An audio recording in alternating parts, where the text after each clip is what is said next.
Just a quick warning. Today's episode deals with suicide and depression, as it intersects with issues of self-esteem. While not explicit, these subjects might be too dark for young listeners. So consider saving this one later if you have kids in the car. Annually, Americans spend just over $16 billion each year on plastic surgery, $10 billion on self-help products, and $3 billion on trophies, plaques, and awards. And that's nothing compared to what we spend on therapy and medication to fix our self-esteem. I think it's safe to say we have a self-esteem deficit in this country. Self-esteem in the U.S. isn't just an issue, it's an industry. It's industries. Each of us will, in our own way, cope with our self-esteem shortcomings. Some of us will opt for plastic surgery, hoping that tighter skin or higher breasts will elevate our confidence. Others will seek awards and accolades, or will spend our lives looking back on our greatest successes, that one amazing touchdown, our best sales year, or our highest video game score. Throughout our lives, we might experience one or two symptoms of low self-esteem. But today I want to talk to you about Rick Springfield.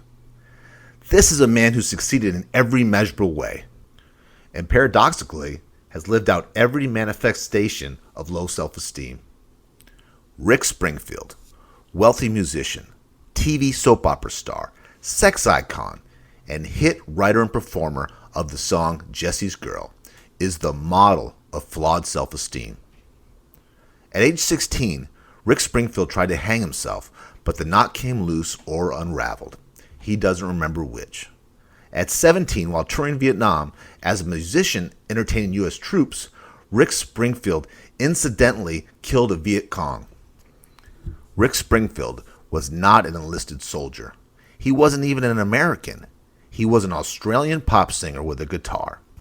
And when a soldier told him to drop a mortar into a tube, he did, and it still haunts him. Rick Springfield has had botched surgery. He's battled drugs and depression. He's negotiated his infidelity and sex addiction. He's appeared on, and quit, daytime soap operas. And the one-hit wonder that almost buried him, Jesse's Girl, was also the one-hit wonder that brought him back to stardom when it appeared on an episode of Glee in 2010. Most people have some self-esteem issues. Rick Springfield has all of the self-esteem issues. Rick Springfield has lived the Groundhog's Day of low self-esteem. You're listening to The Re-Engineered You. This is a podcast about self-empowerment and all the myths, lies, and misconceptions we tell ourselves. Then we use science and history to bust those myths and re-engineer a better you. I'm your host, Todd Laments, the extrovert. And I'm Joe Anthony, the writer, researcher, and introvert, whose job it is to go through the outer layer of no duh on the internet and get to the juicy facts. If you keep a few trophies on your mantle, if you've had a bit of cosmetic surgery, or if your bookshelf looks like a self-help catalog, we won't hold it against you. Today we want to focus on the truly insidious form of low self-esteem. The kind of self-doubt that made Rick Springfield consider suicide when he was a talented young musician with a bright future. The kind of self-esteem issues that don't just hold us back from being our best, but those that hold us back from being anything at all. Today, as we delve into the mechanisms of low self-esteem, we'll also be exploring three myths we love to spread in America, myths that can infect us with doubt and make re-engineering our self-worth darn near impossible. Myth 1. Americans are pillars of confidence. If you see us on Twitter hazing each other like we're doing crowd work at a comedy club, you'd never suspect we're a self-esteem bankrupt country held together by wine and reality TV. Myth 2. If you haven't made it by 35 or 40, then you never will. This myth usually gets brought up after we watch a 12-year-old who can sing opera on America's Got Talent, or when we see teenage YouTubers on the news buying mansions. Myth 3. Something outside ourselves can heal our self-esteem. Most of us will try sex, drugs, cosmetic improvements, and peer validation. But what really fixes our self-esteem is not external factors. But first, Joe and I are going to talk about why we picked Rick Springfield for our today's episode. So, Todd, when I told my aunt that we were doing an episode on Rick Springfield, she was very excited. Well, he's a little bit before your time, right? A little bit, yeah. I knew him as the daytime soap opera and that one song guy. Like that, I couldn't even at the top of my brain bring up the name of the song. So I please, could you share with everybody at home why you picked this? Because the story was amazing. And just so you guys know, for the listeners, how we pick shows is we just get random things that we've learned or things that we thought of interesting. Either we've read in a book, seen in a blog, seen in a documentary, and then we try to see if we can make it compelling. And the reason I ran into Rick Springfield was this story. I used to sell Land Rovers at this store up in Seattle, and I worked with this guy, and he told me this story, and it just stuck with me all these years. This was years ago. He told me this. He was at a county fair in Irvine, California, and it wasn't like a big state fair. It was a tiny one. You know, one of those where the 4-H where you get a ribbon for having the biggest pig or something. Right, like judging, and then they've got chili competitions, things like that. Exactly. I mean, it's just rednecky, even in Irvine, California. Right. But he was there with his family, and Rick Springfield was over on the stage singing. And to him, Rick Springfield's still a big hit, still a big celebrity, but he was a one-hit wonder. He's past his prime. Right, he's a leather pants good at singing. Yeah, my buddy felt really bad because he looked over at him, and this was a venue that was beneath him, and no one was even listening to him sing. So it's like maybe like one sad couple swaying to his songs, and exactly. everybody else or is like over one by little the pigs. 3-year-old's kind of bouncing around off tune. Right. And so he felt bad for him. He's like, this is pretty beneath him. But this is what he told me, and this is why it stayed with me. This is why it resonated with me all these years. He said that he was playing his heart out. He was sweating. He was dancing around. He was singing like he was playing at Madison Square Gardens. And I thought, man, if I'm washed up, that's how I want to be washed up. Yeah. Still giving it all I got. That's awesome. I like that. Yeah, hopefully we can get there, right, with our podcasting. We have to hit it big first to be washed up, but yeah. First things first. We started the opposite, so we'll get to that. Yeah. We're going to peak later. I don't look below the table. I'm wearing leather pants, so that's just for Rick Springfield. So, but your aunt remembers him being the sex symbol, like exactly poster on the wall. She immediately went to General Hospital, so okay. Yeah, she remembers. Now, as we talked about in the intro, this is unique. Rick has been suicidal twice in his life. Pretty much throughout his life, he's battled low self-esteem and depression. But he tried to commit suicide, tried to hang himself, and the noose broke off at 16. And then even after all his success and all the fame and the mansions and the everything, he tried again at 67. Right. Now, the first time, if I remember correctly, it was in a shed or something? Yeah, he tied himself up with a chair, and he couldn't deal. He was an awkward, just socially inept kid, and pretty much didn't think he had anything going for him. The only thing he really liked to do was play guitar. He's always been a lifelong musician, and he doesn't recall exactly what happened. He put it up, and his weight of it just wasn't tied right, and it broke, and he lived. Wow. He has had lifelong depression. He describes it as someone who's with him, like almost another personality. He calls it Mr. D, which is Mr. Depression. And he says it's something that you get acclimated with. There's a comfort in it, and he needs that with him all the time. It's been with him his whole life. It's been with him when he's been on stage at Madison Square Gardens and getting the hit records when he won a Grammy. Right. And then it's been at him when he was at the fair singing in front of one person. Well, I suppose if it's I mean, it can be haunting and depression. I mean, we both talked about that, both in our personal lives and on an episode. We did an episode about depression and Abe Lincoln. And I can see it becoming its own persona. Like, I can see it becoming such a constant piece of your life that you give it a persona. And that's the thing. He thought the one real life thing and that's just my self-help study. I've noticed that people who become parents, that can be a pivotal thing in changing their life, because they stop living for themselves and they start living for their kid. And they love their kid so much that they kind of get out of self. And he had hoped being a father, and he's had 2 kids, but he said it still wasn't enough. And he said even growing up as kids, his kids could see his depression on him. It wasn't just something that he could take a pill for or go to therapy for. It was it's part of his whole being. Right. And just to clarify, our episode today is self-esteem, but he also has that as sort of I was going to say bonus. That's a sort of terrible word in this case, but as an addition to low self-esteem, he also has this depression issue. The two are very related. Okay. Yeah. I just want to make that clear. Yeah. He said that when you get to a really dark point, nothing's enough. And by enough, there's not enough drugs, there's not enough sex, there's not enough everything, there's not enough attention. Right. You can't be busy. That's the one thing that stood out to me, because when I talk to you, and I talk to you about, offline about my problems and stuff, and the only thing that ever works for me is being busy. Yeah, ditto. So imagine if you're busy 24 hours a day. You're a soap opera star. You're on time. I mean, can't even be any busier than that. Yeah. But you're still make time to, soap opera star, writing songs, signing for fans, and it's still not enough to keep your mind on it. That's a dark place to be. At 67, this was right after Robin Williams committed suicide. And he said, as soon as that happened, he said he was one of the few people that said, because what did everyone else say when that happened? How could he? Right. Right? Isn't that what everyone thought? Why? Yeah. He's so happy. He's so... Why would the funny guy do that? Yeah. This is what he said, and I'll quote him. It said, I get being that lost and dark. I totally get it. He said, you're in so much pain you just want it to end. I have been there and I know what it's like and I understand. It's just part of your makeup. That's profound.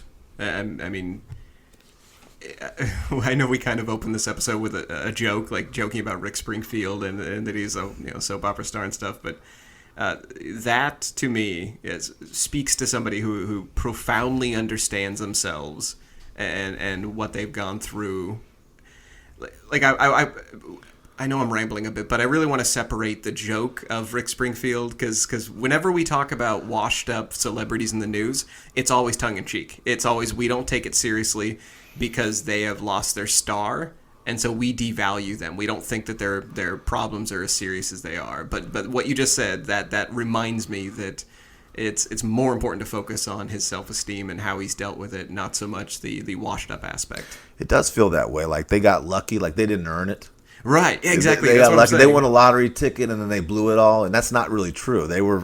He did acting classes. He was a musician. He did all this stuff before that. He earned it, and he wrote a song that people enjoyed and still enjoy today. Yeah, yeah. You're talking about him performing his ass off at a country fair where no one's watching. Yeah. That to me means more. Like that shows more work and commitment than a star that just gets lucky. So this isn't a reality TV star who drank their way on American Housewives and then got stardom after that. This guy actually worked for it. And we talked about that offline. I called you because we're both doing our research on this, and I said when I was reading about this, I kind of thought this guy was going to be a total jerk. This oversexed pretty boy who how am I gonna feel sorry for him? But after you start reading about him and stuff, you like the guy. Exactly. You're pulling for him. He's like that a character in one of your books that isn't perfect, but you want him to win at the end. Yeah, he's a puppy dog at the end, and I think I even told you that I was expecting to read through the science points of this and just be like, yeah, you have Rick Springfield, that's your thing, and then by the end of this, I was like, man, this guy really has a lot of heart. So it's 2 episodes. Yeah, it's 2 episodes glued together, held together by one theme. Rick Springfield made this quote: "Fame and success and money do not heal." So we think that stuff, once you rise above your problems, you're going to be bigger and badder than them. That doesn't heal the stuff that's happened for the reason why you have the sex addiction, drug addiction. Right. Well, we are going to get a little bit into how much money do you need to have self-esteem in the first place. So that's a good teaser. This is going to get fun. So before we cover that, before we get to how much money do I need, how much prosperity do I need, when does my self-esteem kick in? I was just going to say when you said that, I'm like, till my soul counts, till I'm allowed to, right? Get a last name or something. I mean, well, I think a lot of people are asking themselves as they grow up. I still am. When am I going to have self-esteem? Like, when is it going to be? More than just faking it at work, having too much coffee and feeling good for about 10 minutes, on my way into work. When am I going to get real self-esteem? Well, I thought that as a young man who's the pimply, teenage awkward, who couldn't talk to girls, I thought when I'm a man, I have a job, I have a wife, I have this, I'll be secure. Now I'm more insecure than ever about losing my hair or getting overweight or being old. Right. There's new things to be insecure about, which is Exactly. human They just challenge. switched. They've just traded them. Right. Well, first we're going to identify where our self-esteem goes, like where we get it from and where it vanishes to. So we're gonna talk a little bit about that first. So these are from Gallup polls, and as we go through these are different polls. I'll identify where they came from and what year, because that is vitally important to what we're talking about today. So how secure is the average American? Let's first nail that down. And also, where does the self-esteem come from and where does it sour? Now, for Rick Springfield, it sounds to me, because he was so depressed and he had such self-esteem issues at such a young age, I'm guessing it is not environmental for him. So we're going to nail that down in a couple seconds. So the first self-esteem factor, the factor of low self-esteem, let's say it that way, usually comes environmental. And what I mean by environmental, I got this from a Gallup poll in 2003, and they talk about the largest factors for self-esteem and indicators for self-esteem. And now keep in mind, 2003, that's 3 years before Twitter launched. So some of this can be invalidated simply by the existence of the internet hive mind. If you have everybody online telling you that you're fat simultaneously for the first time in humanity, that can affect your self-esteem profoundly. So back in 2003, Gallup started doing self-esteem polls, and I took quotes from Gallup. Now, I took the quotes because I thought they were very interesting and very fun. So when they took these self-esteem tests, they asked like a battery of tests, like, how do you feel about your finances? How do you feel about your marriage? How do you feel about like things that you would normally think affect somebody's self-esteem? This is the environmental stuff you're talking about. This is the environmental stuff I'm talking about, yes. And the thing that kept coming up, and these are the quotes I got from this, is health. Health, health, health. So here's a quote from Gallup, quote, "Although Gallup's self-image question made no mention of health or physical well-being, Americans' responses to the question are highly related to their physical health." So what I read from that, as a layman, this is my take. Gallup is saying we didn't ask, but Americans would not shut up about their diet and exercise routine and et cetera, et cetera. So they started asking them about their finances and their wealth, and people instead turned the question to, let me tell you about my health. How fast I can run a mile, and right, that's what they associated it with. Exactly, yeah. Here's another one. Respondents who report being in good health and eating healthy diet are much more likely than those who don't express a positive self-image. And again, that's like you ask somebody how they're doing today, and instead they want to tell you about the keto diet. Like, let me tell you about this. I'm thinking of the guy thing who says, "Punch me in the stomach. Look at this." Right. The guy's a little bit past his prime who thinks he can hang with any 20-year-old. Right, like pinch me. I'm so ripped right now. Exactly. Yeah. Or I guess in 2003 that'd be like, let me tell you about my Atkins diet. So that's right. It was pre-keto. We're a little bit dated. Yeah. Yeah. Here's another one, and this one's about finances. Quote, "Upper-income Americans who make more than $50,000 annually are also more likely to have a positive self-image than those with lower incomes." And that is actually what they were focusing on with this poll. And this is something you can look up on Google. It changes every year because, of course, wealth changes. Inflation, yes. But happiness generally doesn't rise once you make $105K a year, according to USA Today, or $95K, according to MarketWatch, or $75K if you're on CNBC. It's just getting over that poverty thing. But then when you go over that, there's not an abundance of it. It doesn't. At 300,000, you don't feel better than you did at 100 grand. I'm so glad you said it that way. That is I was going to use convoluted scientific terms, but yeah, that's my take on it too. So if you have 2 million and that makes sense because you get above worrying about the paycheck to paycheck. Right. Once you can afford like a somebody to put a tube down your throat if you're sick, or pinch something off if you're bleeding. Once you get past the part where you have to worry about money for health and money for food, or can we money have for rent. can we have a soft drink with dinner, kids? No, we're all going to have water because we have that stuff Right. at home because we can't afford it. We can't afford everyone to get a Happy Meal. Just Right. So once those little money issues aren't there to chip away your self-esteem, well, suddenly you can have self-esteem. So that really seems to be the biggest factors are diet. So you were serious health, about and money. afford. You were serious. You have to afford it. Oh, absolutely. Yeah. So here's the other side of it. We talked about the environmental side of self-esteem and how it gets lowered by not having health and money. Here's the developmental factors. So we already talked about the environmental. Here's developmental.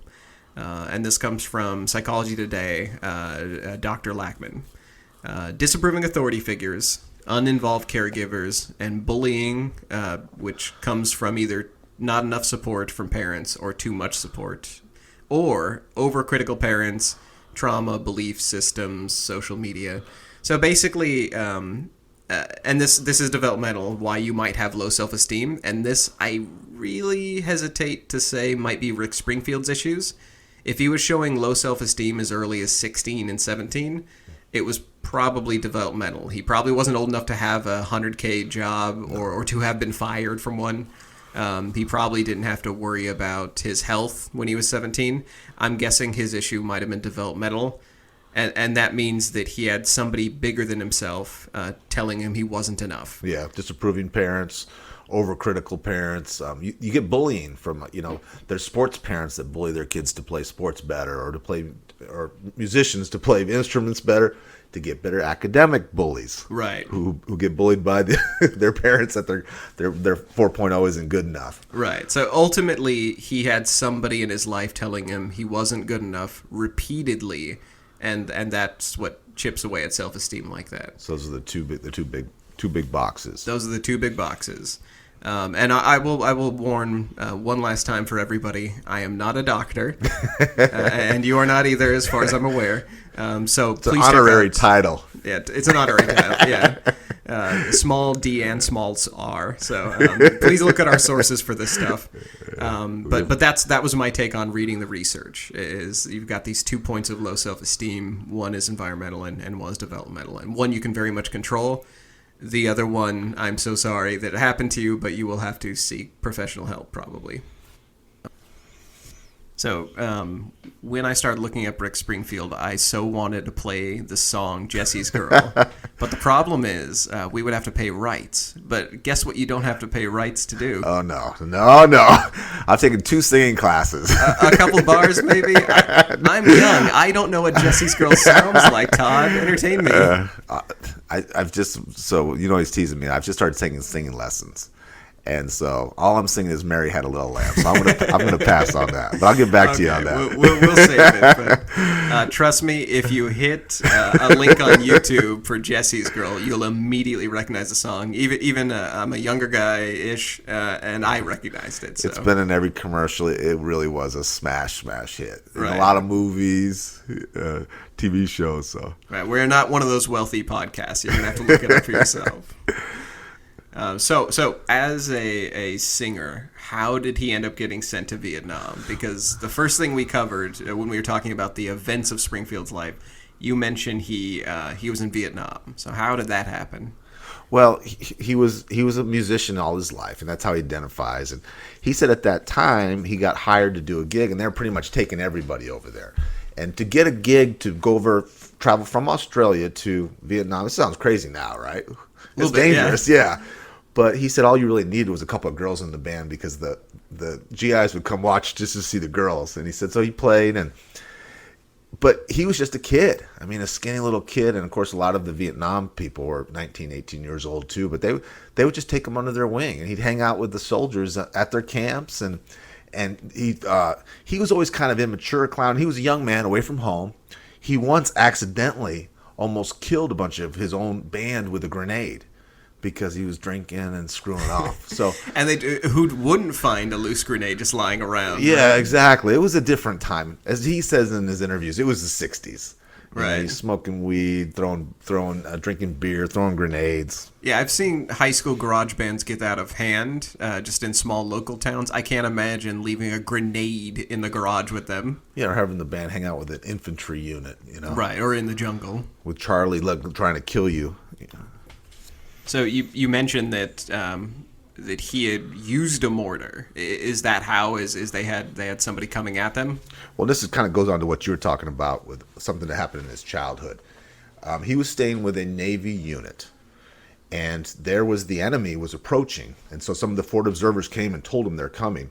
So they lined up their artilleries, and he dropped a live motor, and he didn't know what he was doing. They lined the guns up for him. They handed it to him, said, "Kid, do it," and he dropped it in, and it fired off in the direction because you can't see the enemy in a real war situation. You're firing tracers, and you see them over, and they're in that general vicinity. You have information, and you're just sending stuff over there. Oh, so he's not like aiming a gun at somebody. It's he drops into the mortar, and it's aimed in a rough direction at night. So this situation was unique because they were all of a sudden he was hanging out with these guys, and they got into a dangerous situation. So it was all hands on deck. We don't care who you are. Everyone has to do something. So other guys were doing other more important things. He had the easiest job. So the horrible part of the story is the next day, some guy comes running into the camp, one of the other Navy guys, high-fiving, hugging, runs up to Rick and says, "Hey, you got one. You killed somebody. Holy Good job." hell. Yeah, so that's probably screwed him up a little bit from, And he said he was devastated for it. Yeah, I've re-rented a car when I was 17, and my life was over. I can't imagine somebody running up to me and saying, "You got a person." He took a human life, and he was a musician, not a soldier. Right. So all these soldiers who have been told, you're born to kill, the ones that went through training who have been told expect this. He's not in that. He is a 17-year-old musician. Yeah. That is wild. Now, since you were not around yet when this song came out, 1981, right? You weren't around yet. That's 3 years before I was born. It was a huge hit song, and this is what Rick said. He wrote this song, and it won a Grammy. It was in movies. It was the biggest. So it was hard to duplicate that. Okay. So he's always trying to chase, but that's usually what you work yourself up to. That's not usually your first song, your first hit song. Usually you get some that are in the charts, and you get some momentum. So he was always trying to match that, and it's almost unrealistic expectation career-wise. He already peaked. Right. Now the song itself is about, and I thought this was really interesting because I like this song. A friend of his, and this is in his words, this cracked me up. He said, "You ever have one of those friends that just gets lucky and gets that smoking hot girlfriend?" This is such a guy thing to say. And then he just lusted over her.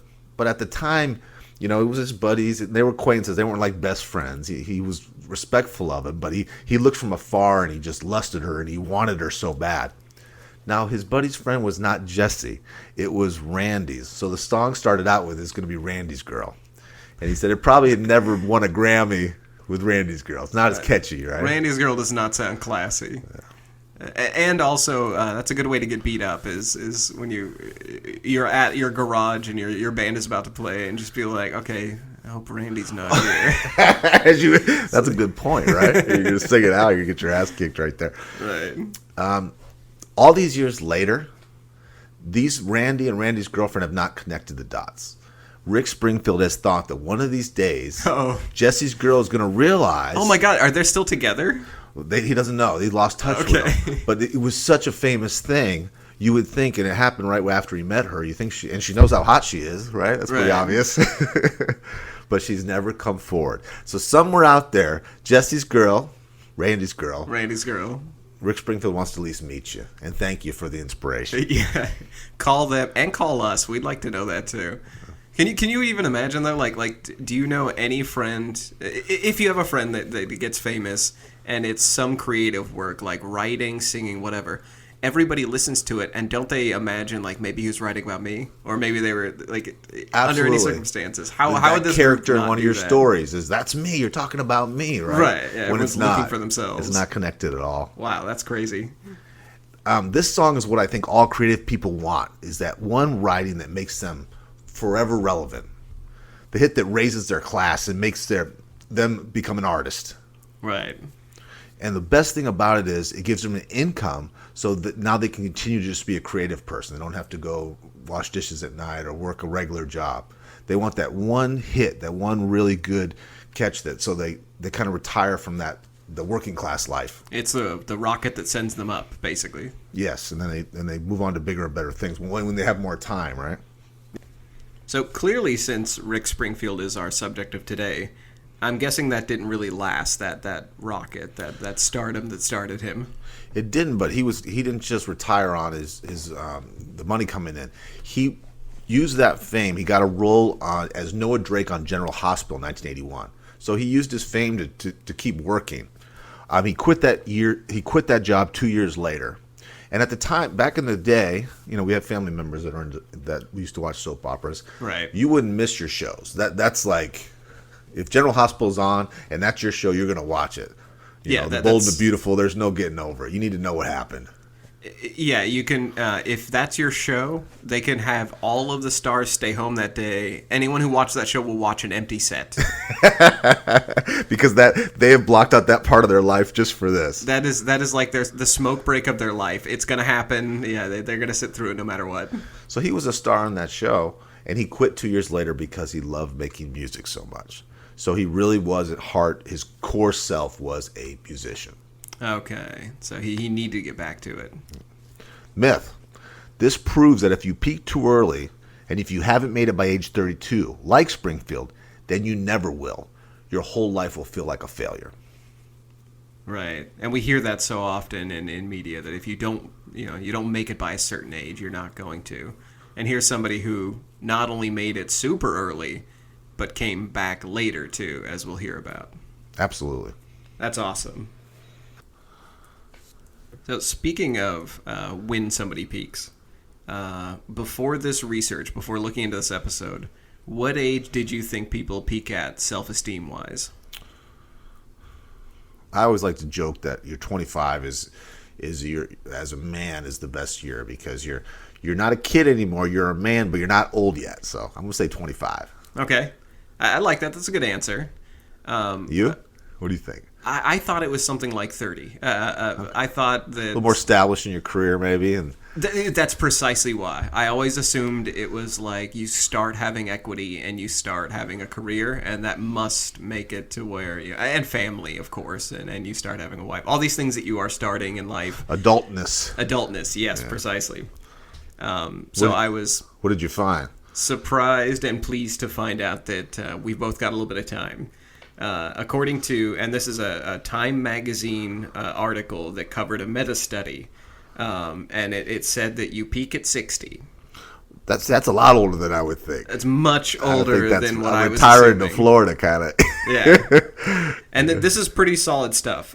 This comes from, Time was covering something from the Psychological Bulletin, which was doing a meta-study, meaning they took prior articles from different studies, about 191, and this in total covers 165,000 subjects. So they had a very large group to pull from. And so here's what they found. I'm going to go through the ages, if you don't mind. So we're looking at the eras of human life and how we do with self-esteem.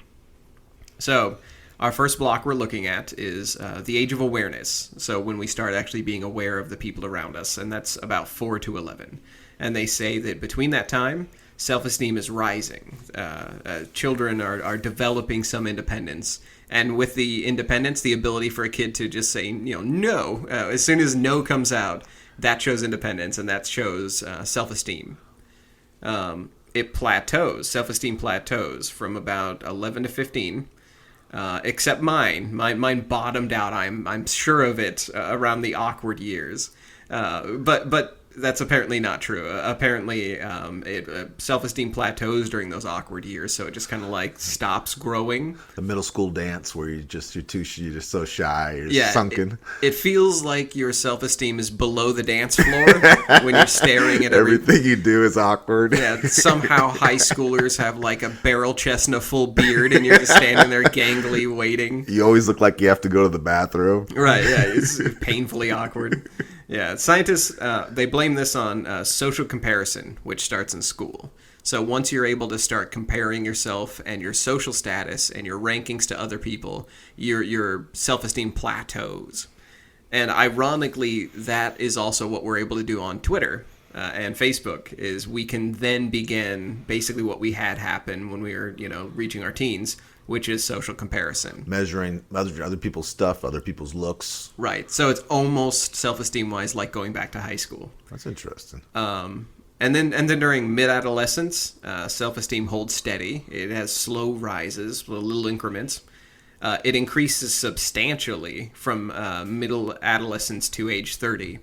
So between those periods where you and I guessed were the peak, those are actually where you're rising the fastest, because you are gaining traction as a human. Like you're working, you're making money, you're mating. You're making all these connections, and you're getting equity and value. Then you're working more because you're younger and stronger, and right, so you're that too getting some reps. Yeah, you feel at your peak performance because, well, you are. Your body isn't going to get any better than that period. Then increases, so you get self-esteem increases until you peak at 60. So from about 30 to 60, it's using what God has given you, basically. You now know how your body works. You know how your mind works. You're not going to change much beyond 30, except for your health. You have to maintain it. And after 60 to 70, that's where your summit. That peak holds steady.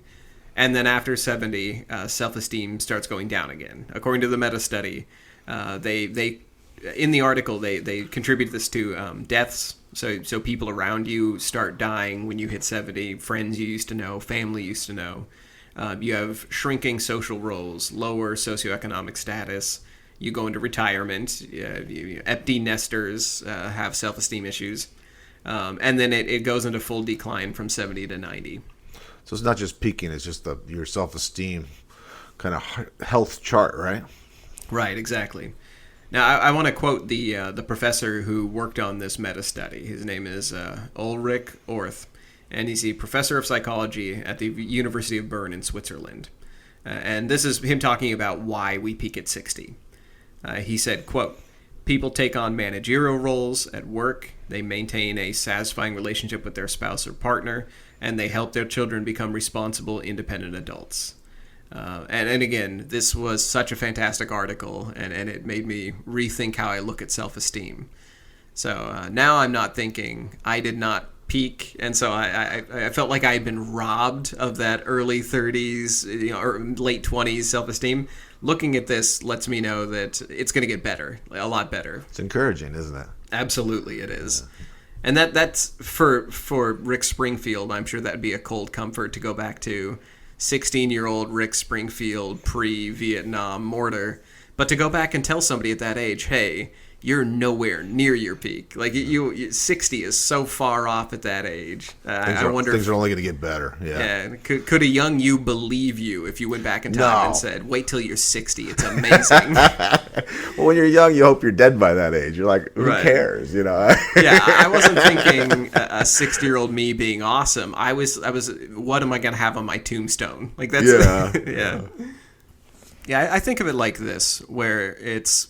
If you look at sort of elder tribal man, when you hit that age, you know your limitations. It's not about not caring anymore. Like a lot of people say, when you get older, you don't give a damn anymore. But when you talk about older tribal men, you mean the 25-year-olds, 30-year-olds sitting down, listening to every word they said and following their advice. Right. Why in older cultures do we respect elders? Well, they know their limitations, and they know what they're capable of, and they know what their people around them are capable of too. So they may have lost a little bit of strength and speed, but they have a much better mind for what they can do now.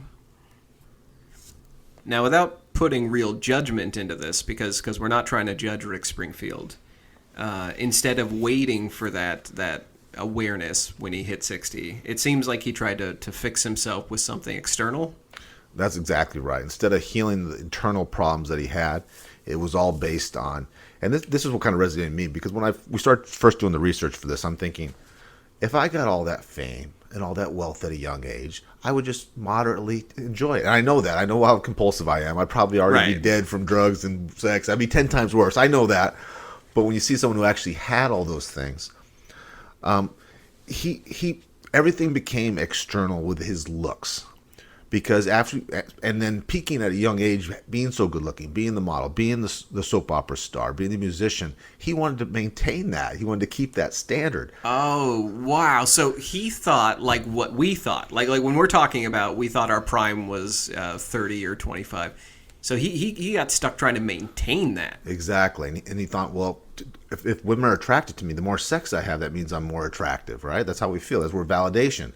This beautiful woman wants to sleep with me. That means I'm still sexy. I'm still relevant. Okay. Wow. So, and then he started doing more sex and more drugs and then more surgeries, and it just kind of snowballed because you can't keep that pace up. But all of it was external. He was trying to stay young and good looking. Okay. Now, have you seen him in True Detective? I did see that clip. It's amazing that he's such a smart guy. As all the clips I see of him in other shows, he plays a joke version of himself, and to see him in True Detective being a creepy, over surgeried, like nut job in Hollywood, that was amazing. He's a great actor. He really is.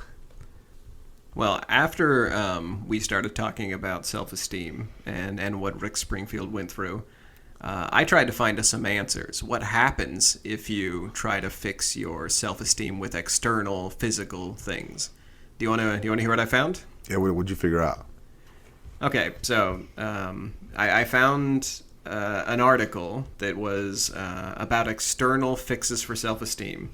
And spoiler alert, if you try to fix yourself externally, like if you try to validate your self-esteem through other people or drugs or external fixes like plastic surgery, it doesn't help. Or it might help temporarily.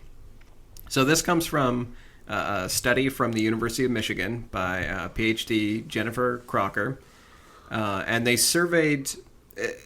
Okay, so I'm gonna shoot us in the foot here before we get started.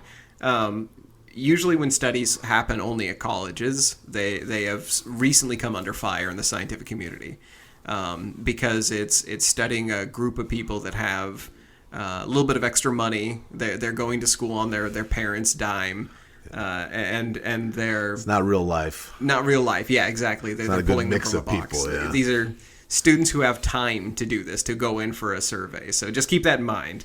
I always want to be as frank and honest as we can when we talk about studies because we don't want to shovel any questionable science onto people. But this to me for what they were trying to figure out, it really did resonate with me. So you tell me if it resonated with you. They checked in with students 3 times a year, and they were asking them about self-worth. They checked with them and asked them about family and peer support and appearance, and they were just asking them to value these things and value themselves. Like, what value are you placing on these things? And the noteworthy finding for me is the people who came in and self-reportedly took their worth from academics did not have a better performance at school. They did not academically perform better. So they weren't the 4.0s then. Right, exactly. The kids that came in, college kids, those that came in and said that their self-worth is tied to their scores in school, they did not test better. It's that self-worth, that value, valuing it did not make them study harder. It did not make them test better. It just meant they stressed more, basically. And that's what the findings came back. They came in and they talked about. That's kind of, if I got better grades, I'd be happier. Right. Yeah. And that really does kind of, the reason I wanted to talk about this study, even though it was at colleges, is that to me really connected with Rick Springfield. Because like a student who puts their value into their scores at school, Rick Springfield is putting his value into chart toppers. He's thinking like a grade. He's like, if my number is higher, I'll be fulfilled. And of course that's not really true. Like a grade, you can only have so much control over it. Your kid hands in a test, Rick Springfield hands in a song to his producer. It's going to get scored. Like it's just going to be an unbiased value that the whole public puts on it. or a teacher puts on it. Whatever the grade is, you can't have a grade be your personality. The flip side of this, students who base their self-esteem on internal sources. So people that came in and said that they had a moral compass or values that they were chasing after, they were found to receive higher grades, and they were less likely to use drugs and alcohol or develop eating disorders. And that's a lot more internal. Exactly. Yeah. These It's are 100% internal. Being a better person. Internal. Yeah. Yeah. So people that came into school and said, when they were asked, where do you put your self-worth? And they said, my religion, or being a good person, or trying to become whatever my field is, but doing it in a valuable way. They stayed more consistent. They were able to keep performing. They didn't have these slumps. And that to me... So they're looking at not the result, but actually doing better. Yes. Yeah. Working and growing and being better person. Yeah. And that... I can't help but think Rick Springfield, if we could have gone in a time machine and given him that, said, hey, your values, clearly he has values. I mean him playing at a county fair and working his butt off. I mean, that's internal value. That shows that he has values. Well, and work ethic too. To be on stage. It's one thing to be offered all those gigs at one time. It's another thing to do them, to dress up and show up for. Right. Yeah. Compare him to like a prima donna that shows up late at a show, an hour late. The fans have already left. Like I know they can. Some of them can afford to do that, but I'm much more. I would now, after hearing that story, I'd rather see a Rick Springfield at a county fair than like a Kanye that shows up 2 hours late and doesn't actually perform for the audience. I know he does wild big shows and he loves to have everybody stand up and stuff. I'm not going to bash on one musician over another, but I'd rather be at somebody who's a hard worker. I'd want to see their show. Something else I want to mention too is we mentioned plastic surgery earlier in the show, talking about people who derive values from external sources. Bodybuilders fall into this. There was a documentary that came out years ago, Bigger, Stronger, Faster, and they talked about how these negative self-perceptions, it's not just people who age and they end up going under the knife. It's not just one gender or the other. There's, bodybuilders have this where... I mean, a good example of this is if you look at Barbie, and women rightly say or criticize Barbie for having an unrealistic physical standard. Look at He-Man. Right. Yeah, the pictures of He-Man are absolutely ridiculous, it's not a man's body. Yeah. Yeah. So, would you mind sharing with us how Rick Springfield came back? Because I'm hoping this has a positive ending. Well, he kept playing. He stayed relevant. He played small gigs. In Glee in 2010, they sang his song "Jesse's Girl," and that was a monster hits show. And that brought him back to being relevant and making money, just like that. So it showed.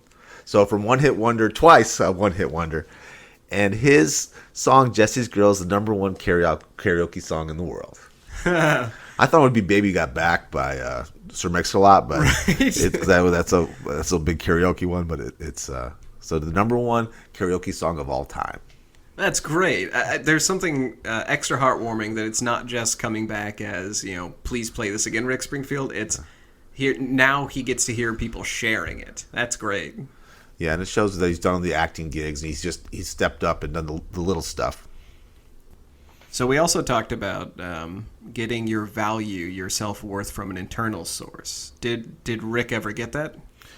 He did, and that's probably a lot of this we left out of this episode that we probably do a whole other episode on. But he really went to work on himself. Being a father, he kept that, that kind of kept him from committing suicide because of his love of his children. But he started working on himself, and he found inner peace. And he did it by he became a Buddhist. Now, he was raised a Christian, but I'm going to tell you a story about how he became a Buddhist. Okay. He was doing a gig in Japan, and he stole a dude's... He was just depressed and his usual Mr. D depressed self. He stole a Buddhist Bible out of a hotel room in Japan, and he read it, and it changed his life. Wow. I respect that so much more than... I thought you were going to say... he became a Buddhist by going on some overpaid retreat and having a Buddhist mentor. There's something kind of awesome and rocker-like about stealing it from a hotel. This shit's mine. Right. So he took it and he used it, though. Doing anything new, anything self-improvement, it takes a lot of work. It takes a lot of reps. So he really, really bought into it, and he started meditating daily, and that calmed down that crazy, that put the Mr. D away for a while. Right. That's awesome. Mindfulness. And thank God it wasn't a Satanist Bible or a Pastafarian Bible. He became a serial killer and he'd be on death row right now. Slightly different story if that's what he found, but that's cool. Now I want to leave you with one quote about Rick Springfield, and we went through all of his stuff, hours and hours of stuff, and this one really stuck out with me. When anytime you're successful, people say at the end of the interview, they say, "How did you do it? What's your code? What's your secret?" Yeah, what do you live by? And he said this, and I've never heard anything like this. He said he has a 3-punch combination. He says if he says in his life, if he does these 3 things all day long, every day, he'll be happy. And this is what they are in this order: performing on stage as a musician, then meditating, and then hugging dogs.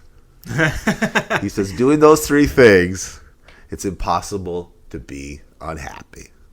Wow. Well, I can do 2 of those now-ish. I got to go find a dog. I like to talk to dogs. Yeah. And I love to hug them if they'll allow me. We live in Portland where you have to ask people to pet their dog. They're very snooty about it. Right. Well, we performing on stage, we might be a bit far from that, but the dog thing we can do. We can pet the dog. Hugging the dog is a whole other question. Right. You may be feeling insecure for a variety of reasons. Your health isn't exactly where it's supposed to be. Your body has a few blemishes. You don't make as much as you'd like. Or potentially, more distressing, you weren't given the encouragement you needed when you were younger. Whatever the cause of your self-esteem deficit, I want you to know you're not alone. You're part of a multi-billion-dollar self-esteem industry, as cold as that sounds. But more importantly, low self-esteem can be temporary, and it does get better with age. Whenever possible, try to anchor your self-worth in your core values, in your virtues, in your relationships, your connections, and your partnerships. You can enjoy external stimulation like sex and drugs in responsible moderation. But try to remember that the things that make you valuable are the values you hold and how you act on them. Self-esteem peaks at age 60.